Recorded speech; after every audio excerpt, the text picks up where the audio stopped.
గణపతి ఆరాధనలో సంకష్టహర చతుర్థికి చాలా ప్రాధాన్యత ఉంది కదా. అయితే అంగారక సంకష్ట చతుర్థి యొక్క ప్రాధాన్యత ఏంటి, అలాగే ఈరోజు పాటించవలసినటువంటి నియమాలేంటి? వినాయక ఆరాధన అన్ని క్లేశాలను ఆటంకాలను తొలగించేటువంటి అద్భుతమైన సాధన.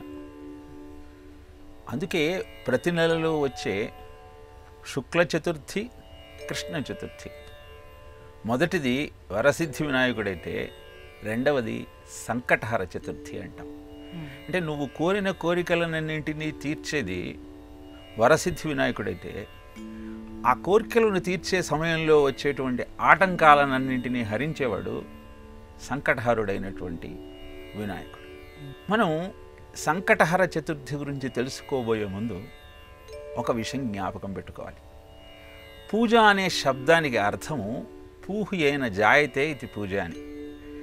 ఏ కార్యక్రమాన్ని నువ్వు ఆచరించటం వల్ల అన్ని సుఖాలు, సంతోషాలు, సంపదలు, భోగాలు, భాగ్యాలు నీ సొంతమవుతాయో అది పూజ. మరి ఈ నిర్వచనాన్ని ఎలా నిరూపిస్తారు అంటే, ఆ పూజ చేసేటప్పుడు 4 దీక్షలు ఉండాలి. 4 శక్తులు కలిస్తే అది అద్భుతమైన ఫలితాన్ని ఇస్తుంది. మొదటిది ప్రాకృతిక శక్తి, రెండవది పదార్థ శక్తి, మూడవది తపశ్శక్తి, నాలుగవది దీక్షాశక్తి. ప్రాకృతిక శక్తి అంటే సంకష్టహర చతుర్థి అనేది మీకు బహుళపక్షంలో 4వ రోజు నాడు వస్తుంది కాబట్టి అది మీకు ప్రకృతి సహకరిస్తున్న సమయం. ఎందుకు మరి ఆ రోజే మనం చేస్తాము అంటే, నెలలో సవితి నాడు చంద్రుడి నుంచి వచ్చేటువంటి కిరణాలు కొంత హానికారకాలు. అందుకే చతుర్థిని యమతిథి అంటారు. మరి ఆ ఉపద్రవం నుంచి నిన్ను నువ్వు రక్షించుకోవాలి అంటే ఆరాధన కావాలి, దైవీ శక్తి నీకు సహాయం చేయాలి. అందుకోసమే 2 చవితులలో కూడా వినాయకుడిని ఆరాధన చేస్తాం. ఇప్పుడు ప్రాకృతిక శక్తి నీ ప్రస్తావన ఏమీ లేదు, భగవంతుడు ఇస్తున్నాడు. పదార్థ శక్తి వినాయకుడికి ఉండ్రాళ్ళు చాలా ఇష్టం కాబట్టి చాలా ఇష్టంగా చేస్తున్నాం, బాగుంది. మరి తపశ్శక్తి, దీక్షాశక్తి కూడా దానికి నువ్వు జత చేస్తున్నావా లేదా? కేవలం ఈ రెండింటి ద్వారానే నీ ప్రయత్నం ఏమీ లేకుండా నువ్వు నీ కార్యక్రమాన్ని నిర్విఘ్నంగా నెరవేర్చుకోవాలనుకుంటున్నావా? అలా అనుకున్నప్పుడు పూర్తి ఫలితం నీకు దక్కదు. ఎందుకని ఈ విశేషాన్ని ఇంత వివరంగా చెబుతున్నానంటే, మొదటి 2 భగవంతుడు మనకిస్తున్నవి, మిగతా 2 నువ్వు దానికి జత చేయాల్సినవి. సో ఆ రోజు పాటించాల్సిన నియమాలు ఏమిటి అంటే, నీ దృష్టి మయ్యేవ మనాథత్స్వ మయి బుద్ధిం నివేశయ నివశిష్యసి మయ్యేవ అత ఊర్ధ్వం న సంశయ.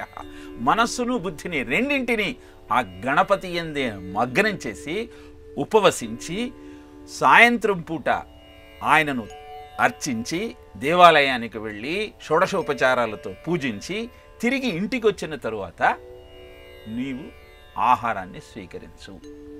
ఇది సామాన్యంగా మనం ప్రతి సంకటహర చతుర్థి నాడు చేసేటువంటి అద్భుతమైన ప్రక్రియ. ఇది చేయటం వల్ల నీకు ప్రాకృతిక శక్తితో పాటు నీ దీక్షాశక్తి కూడా దానికి కలిసి అద్భుతమైన ప్రయోజనం నెరవేరుతుంది.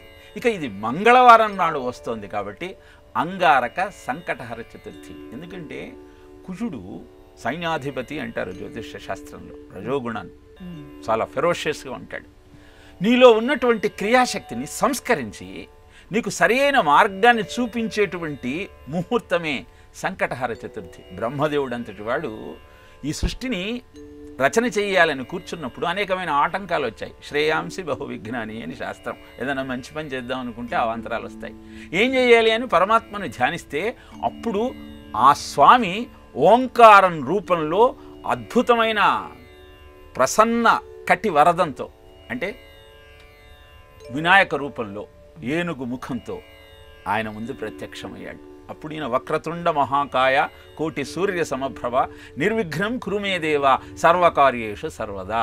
అంటే సకల చరాచర సృష్టిని రచన చెయ్యాలని సంకల్పించిన బ్రహ్మదేవుడికి కూడా వక్రములు అంటే ఆటంకములు, తుండములు అంటే దాన్ని భేదించేటువంటి వినాయక స్వరూపం మార్గదర్శకం చేసింది. కాబట్టి ఈ అంగారక సంకటహర చతుర్థి నాడు మనం వినాయకుడిని విశేషంగా ఆయనకు ఇష్టమైనటువంటి పదార్థాలతో, ఆయనకి ఇష్టమైనది ఏమిటి? గరిక. అంటే వినాయకుడు మూలాధార చక్రంలో ఉంటాడు అని చెబుతారు యోగశాస్త్రంలో. అంటే అన్ని కామోపభోగాలకు మూలమైనటువంటి ఆ స్థానంలో, ఆ మూలాధార చక్రం దగ్గర ఉన్నటువంటి కుండలిని పరాభట్టారిక శక్తిని నువ్వు ఊర్ధ్వముఖంగా పయనించే విధంగా సాధన ప్రారంభించాలి అంటే, ఈ సృష్టి రచన చేసేటప్పుడు బ్రహ్మదేవుడు ఏ విధంగానైతే ఆ వినాయకుడిని ఆరాధించాడో, నిత్య జీవితంలో నీ యొక్క శక్తినంతా, ప్రాణశక్తినంతా కామోపభోగాలలో నువ్వు వృధా చేస్తున్నావా, లేక జీవిత పరమార్థాన్ని తెలుసుకోవటం కోసం నీ సాధనను ముందరికి తీసుకువెళుతున్నావా అని నిర్ణయించటం కోసమే అద్భుతమైనటువంటి సంకటహర చతుర్థి నాడు వినాయకుడిని ఆరాధిస్తూ వచ్చే విఘ్నాలను తొలగిస్తూ ఆనందాన్ని అందుకోమని ఆర్షవాంగ్మయం మనకు తెలియజేసే సత్యం.